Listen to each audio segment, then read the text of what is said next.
Guys, bush mo had ye won ye mesua wa ha papa. Say what in American I say? Follow me. What ya say? Na ene you know me ba be kire mo ade ba ko a ehu hia emma pa wo fie. No nso na ne bo aye den na nsen. Wo kojo mu kura untumi nye den, untumi nto. Ehu hia wo pa nso untumi nye den, untumi nto. Eno hu nti na me wa ha ma ba se me ba be kire na abo osika ho ban. Se what ya say? Na ansa na meto aso no, subscribe. Na stay connected. Na fensu uhwe wi a wako follow me ewo Instagram and na fensu Facebook at Awono vibes. Se what ya say? Enti we dey enche kura. Na niam ye besua no. Adeketua. First, ube hia unsuo. Na wenya wade we nso. Mama fanto me so. Pa cho sa de we unim. Ye friend say. Ebi mu friend akasha. Me de minim na brofu din. But ye bibifu anansa ye Ghana for the akasha na ye den ye friend no. Na ade we ebi mu yusu ni raw. Edi siniama. Ebi mu yusu ni raw. Edi chi omodwaye. Ebi mu yusu ni raw. Edi twitwi omusink mu. Emboa. Ebese watale no. Wedwaye ho nso cement no ebetumi asɛe no. O sink ne mu nso no ebetumi asɛe no, ebetumi ama emu apa because sink no eye note no mode ye no ma painting white. Se what ya say? Enti no decide ye we raw eguma white no epa aye say paint no epa. Ma emu ye den eye tan. Se efiki tuwe bi ekemu a na aka. Se what in American as na ni science say mempe say wo sink mu be say ana say o WC mu be say nti ana say chi say untale e be say nti na nne me ba be kire o say e be free ano den raw say no akọ Parazole ana say Parazole say na yetie bia no me pa achew say Parazole say na yetie bia no mo ma yemfa ne saa. Enti no ukojo mu a na wakoto wakasha dudu na de omunim akasha na mo frɛ no ukoto away e 50 pesos ya chichiri bi so 1 cedi 2 cedis se what ya say but an experiment no ye be use 50 pesos de ba akopɛ na 50 pesos na wanya unsuo 3/4 bottle no enhye dan insuo ni enhye dan ye full sa mani nya ne ma na afei bi eso fefefe na te akasha no egum tin carefully because eye poisonous e kan unsa na wanhwe na wo de kan wano a ebetumi epraw na afei wehwie egum na wehwie egum na wehwie egum won senia asesa nsuo no. How I wish say uben me na wabeso ade we mu na wahesenia ni heat no ni hye no etie ehye hyehyehye asensuo hye na yede ayede yede egum insuo nyu na me yusu yo enye insuo hye but me di gum no aye hyehyehye enti no ni hye no se udi gu atale so a etiti atale no because ehye se won enti no sanso no se udi gu sink mu ana se u toilet mu ra etiti niama esei u sink no enti no enya advisable say ube yusu ni raw na emom udi gu bottle mu say na udi nsuo gu so ana se usa nsuo na uhwie gu mu na afei wakata so memfe dua ana se praye enwrem na enya ni kololo baby. You just have to shake it. U shake ya, shake. Na afei color no still dani pure white. Se what ya say? Enti no be shake ya kosi se unhu hwe ewo ase won se kofom. Still unhu se akasha no eda ase ti se gari. se we hu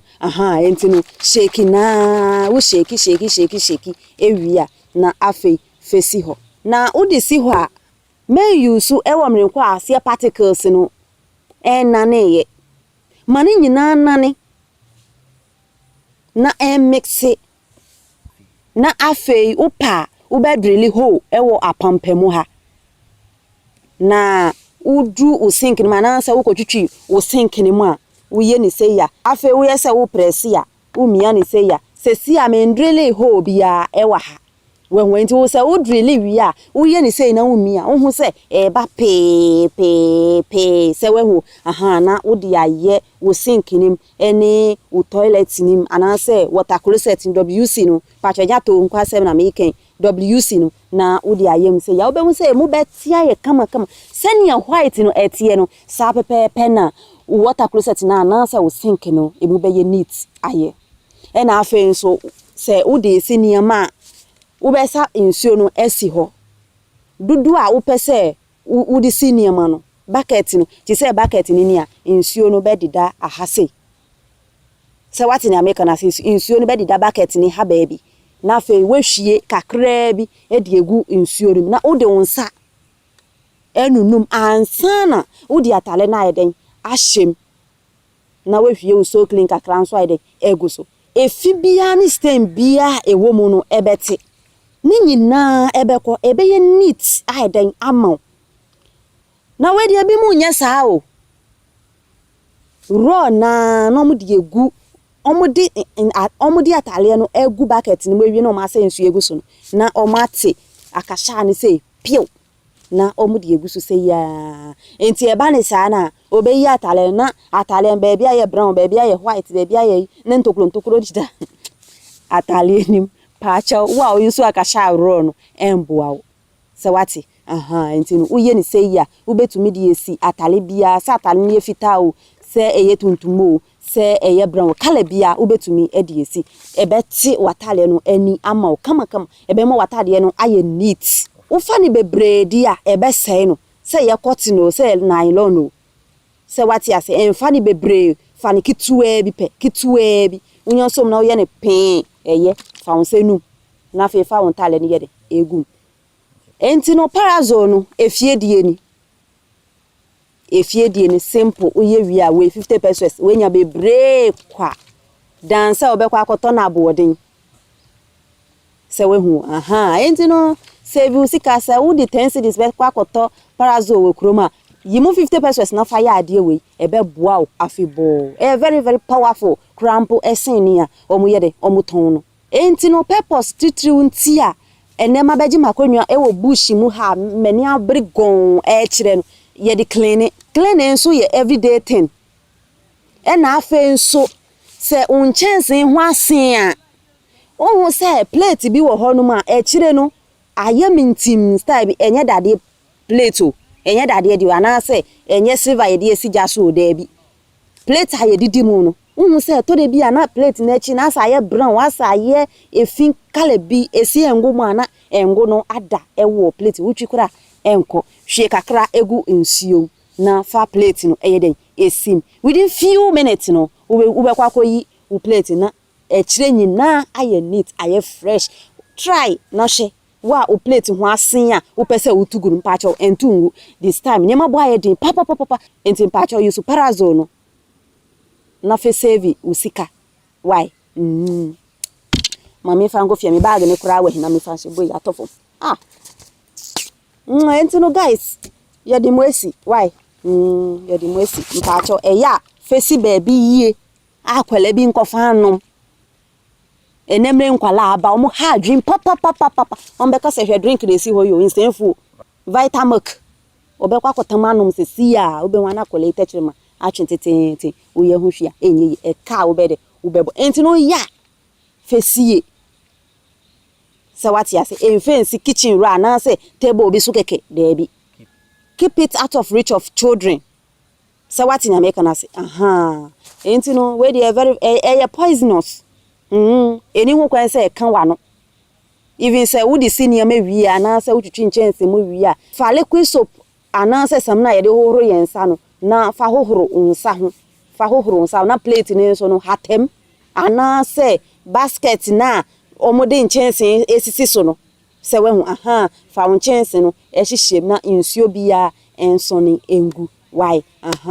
na ubedidi nsuo a make sure say udi nsuo kakra nso ebe ohuru plate ni ansana wati wadua na ayeden egum na wadi why ebi enye Parazole na ewo plate nsuo na emu ebi ana efi ana say mfuturo bi a bacterias ewo enti no guys akasha na nye dwaye nkwa na ye ditwi ye ye ne ma bebre enti no se ne ma kire mo na no mundi so na beboa mo why ye di mosi mun subscribe na mun stay connected na mun go follow me ewo Instagram e na Facebook at Awono vibes why ne nka chi more vibes na adi kire ide ye njai da ye be koso di abremu a wa opese wo join ne nso no bra me Awono meje me director nso no ebeje kama na ya ye adwuma e di a share MMH eni nebusua anase MMH crew no eni monyam enti no guys push mo hade e koso pa enche me ba bebo ekura wa ha a cool place pa supernatural place